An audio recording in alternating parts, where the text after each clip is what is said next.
இந்த சீன் எனக்கு நடிக்க ரொம்ப கஷ்டமா இருந்தது, இது தாண்டி போகவே முடியல, இந்த ஒரு சீனோ இல்லை இந்த ஒரு விஷயமோ என் மைண்ட்ல இருந்துட்டே இருந்தது அப்படின்னா நீங்க என்ன சொல்லுவீங்க? நான் உங்க கேரக்டர் தான் நிறைய ஆங்கர் பண்றீங்கன்னு நினைக்கிறேன் இந்த படத்துல. ஆமா இதுல வந்து இப்போ ஆக்சுவலி கொஞ்சம் முன்னாடி கூட பேசினேன் இதை பத்தி. இதுல வந்து இப்போ ஜெனி கேரக்டர், ஜெனி பிரியங்கா இவங்க 2 பேத்துக்குள்ள நட்பு தான் இதோட எசன்ஸ் ஆக்சுவலி.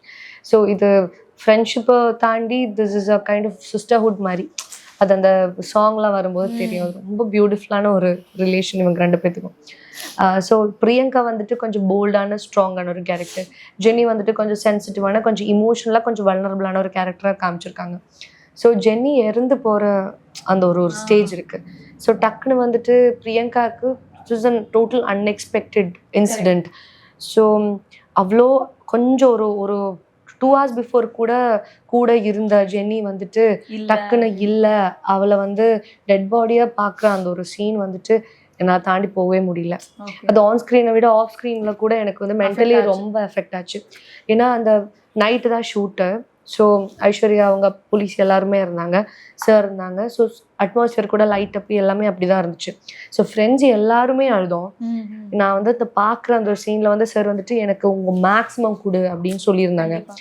ஸோ எனக்கு சாந்திராவை வந்துட்டு ஆஃப் ஸ்க்ரீன் கூட அப்படி பார்த்தப்போ என்னால் சுத்தமாக அக்செப்ட் பண்ணிக்க முடியல, ரொம்ப கஷ்டமாச்சு. எனக்கு நடிக்கிற மாதிரி அழுகலை, ஆக்சுவலி நிஜமாவே அழுக வந்துருச்சு. கட்டு சொல்லியும் என்னால் ஆக்சுவலி நிப்பாட்ட முடியல. நான் வந்து திருப்பியும் ரூமுக்கு போய் கொஞ்சம் நேரம் ரெஸ்ட் எடுத்துட்டு I had to come back actually.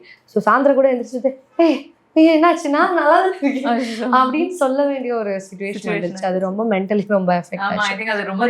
ரொம்ப ரியலா எடுத்துட்டேன். அது யாரோ ஒருத்தருக்கு நடந்திருக்கலாம். அப்படிதான் நாங்க ஆக்சுவலி யோசிச்சோம். ஏன்னா நடிக்கும் போதே நம்மளால வந்து அவ்வளோ நம்ம மென்டலி இது ஆகுறோம்னா ரியல் லைஃப்ல ஒரு ஃப்ரெண்டை வந்து நம்ம இழக்கிறப்போ எவ்வளோ கஷ்டமா இருக்கும் அப்படின்னு அந்த ஒரு ஃபீல் வந்து தாண்டி போகவே முடியல.